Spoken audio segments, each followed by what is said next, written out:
We all talk about the space race, right? Well, forget that. The biggest global competition of our time is happening right now. And it's not for the stars, it's for something much closer to home, the future of scientific discovery itself.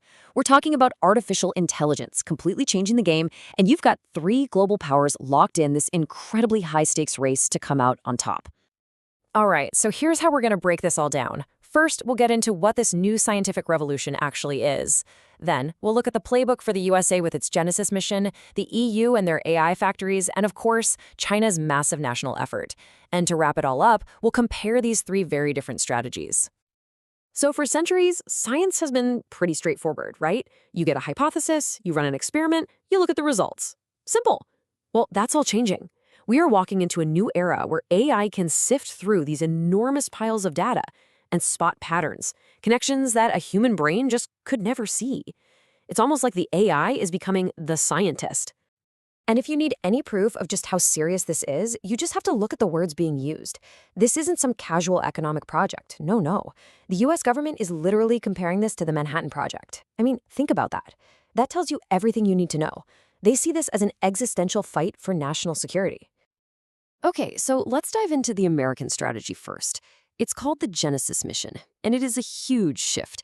We're talking about a super centralized, top-down approach that's pretty much all about one thing: national security.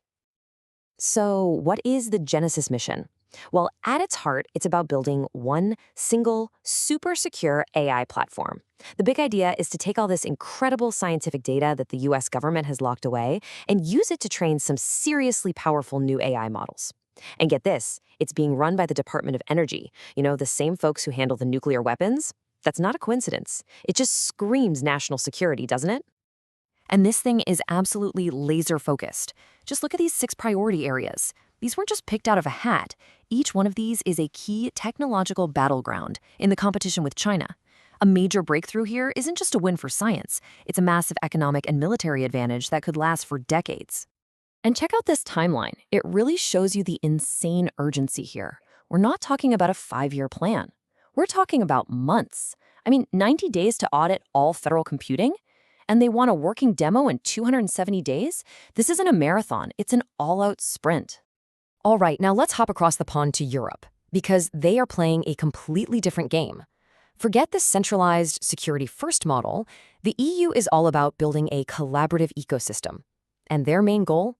It's all about technological independence, or sovereignty.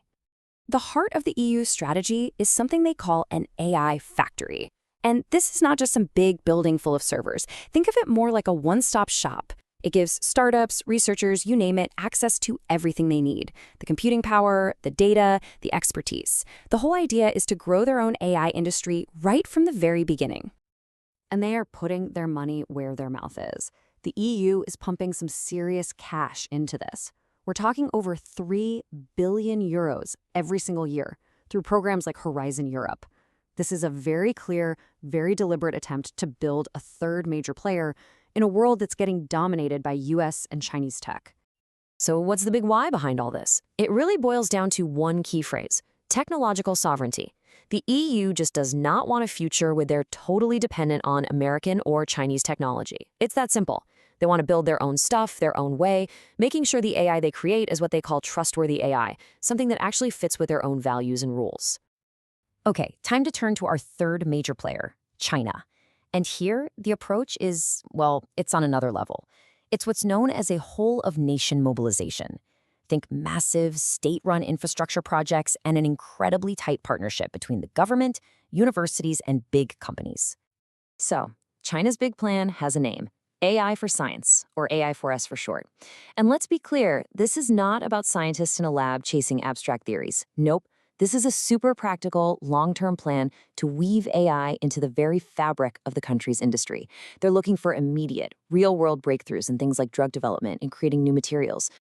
And this East Data, West Computing project, it's just a brilliant example of their strategic mind. Think about the problem. They're facing US sanctions on chips, and their big tech hubs in the East are incredibly power-hungry. So what's the solution? It's kind of genius, really. They treat computing power just like electricity. Generate the data in the East, send it West where there's tons of renewable energy, process it there, and then just send the answers back. It's basically a national computing grid. But maybe the single most powerful thing China has done is actually a change in philosophy. They've officially declared that data is a factor of production. Now, that might sound a bit academic, but it means they see data as being just as important as land, labor, or money. And this isn't just talk. It gives the government, through this new National Data Bureau, the direct power to control and use the entire nation's data like a strategic weapon. So there you have it. 3 global powers, 3 totally different models, all born from very different ways of thinking about the world. Now, let's put them all side by side. This is where you can really see the fault lines in this new global race. This is where it all snaps into focus, isn't it? Just look at the motivation row. The US, it's all about national security, and that leads directly to a closed, centralized system. The EU, it's sovereignty and trust, which creates an open, collaborative ecosystem. And China, industrial modernization, which results in this massive, state-run utility grid. It's incredible. 3 completely different solutions to the exact same problem. And this deep divide goes all the way down to the kind of AI they're actually trying to build. On one hand, you have the US. They're using all that high-quality, sometimes secret, federal data to aim for the fences. They want to build these autonomous AI agents that can basically be AI scientists. Then you have China, which is being much more pragmatic.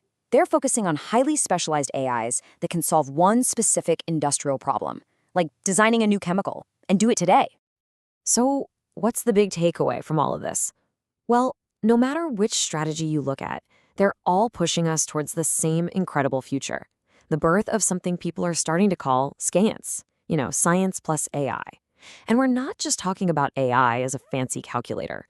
This is a total rewrite of the scientific method, where the AI itself designs the experiment, runs it, and figures out what it all means. But this also leads to a pretty scary consequence. For most of modern history, science has been a global, open conversation. That's changing, and it's changing fast. We are heading straight for what some are calling the balkanization of science. Think of it as 3 separate scientific internets, completely walled off from each other. And in that world, a huge discovery in one ecosystem might be impossible for anyone else to even check, let alone build on.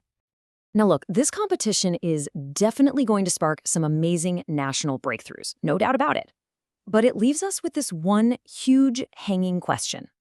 As science breaks apart into these competing camps, how many incredible discoveries that could help every single one of us, are we going to lose simply because of rivalry?